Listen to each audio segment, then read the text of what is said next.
నర్సాపూర్ నియోజకవర్గ రాజకీయ ముఖ్య చిత్రం ఎట్లుంది, ఏం కథ అనేది ఒక్కసారి చూస్తే బలమైన బీసీ నాయకత్వం ఉంది నర్సాపూర్ నియోజకవర్గంలో.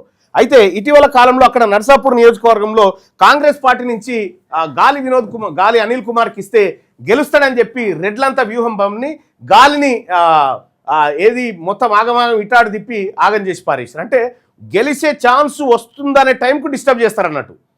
ఇప్పుడు ఒకసారి పోటీ చేసిండు, రెండోసారి పోటీ చేసి సానుభూతి వచ్చింది అనుకో, మూడోసారికి ఎట్లయినా గెలుస్తాడన్న టైంకు ఆయన గెలిచే చోటు నుంచి వేరే చోట టికెట్ ఇచ్చి ఖతం చేస్తారన్నట్టు. ఇది రెడ్ల వ్యూహం. సో ఇక్కడ నర్సాపూర్ నియోజకవర్గ రాజకీయ ముఖ చిత్రాన్ని మనం ఒకసారి చూసుకుంటే మెదక్ జిల్లాలోని కీలక నియోజకవర్గమైన నర్సాపూర్ ఓటర్ల గణాంకాలు, చారిత్రక నేపథ్యం మరియు మారుతున్న రాజకీయ సమీకరణల సమగ్ర విశ్లేషణని మనం ఒకసారి చూద్దాం. ఇక్కడ నర్సాపూర్లో మొత్తం ఓటు బ్యాంక్ ఎంత, మొత్తం ఓటర్లు ఎంత అంటే 2,23,632 మంది ఓటర్లు. నర్సాపూర్ నియోజకవర్గంలో 2,23,632 మంది మొత్తం ఓటర్లు ఉంటే అందులో బీసీ ఓటర్లే 1,45,000 మంది. 1,45,000 మంది ఓటర్లు ఓన్లీ బీసీలే. రెడ్లు ఎంతమంది ఉన్నారు అక్కడి నుంచి? సునీతా లక్ష్మారెడ్డి ప్రాతినిధ్యం వహిస్తూ ఉన్నారు ఎమ్మెల్యేగా. రెడ్ల ఓట్లు 7,355 ఓట్లు. 7,300 ఈ 1,45,000 కింద ఎంత చిన్నగా ఉన్నారు చూడరు వాళ్ళు. గిత్తత పిడికేడు మంది లేనటువంటి వాళ్ళు ఆ నియోజకవర్గంలో.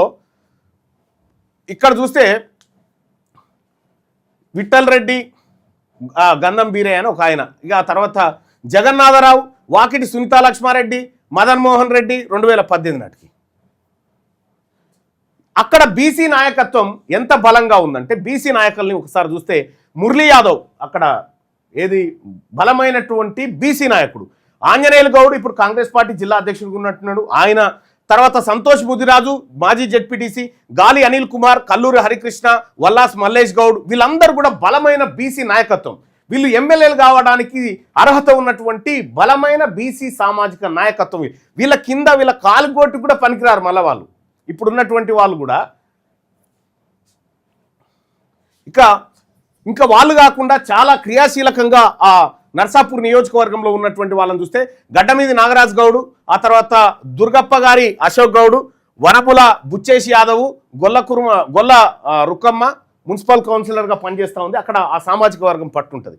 ఎర్రగొల్ల లత, తర్వాత అరకల యాదగిరి, ఇట్లా చాలామంది, రామచందరు, రాజేందరు, సురేష్, సంగసాని, ఇట్లా చాలామంది బీసీ నాయకత్వం నర్సాపూర్ నియోజకవర్గంలో పటిష్టమైన బీసీ నాయకత్వం ఉంది.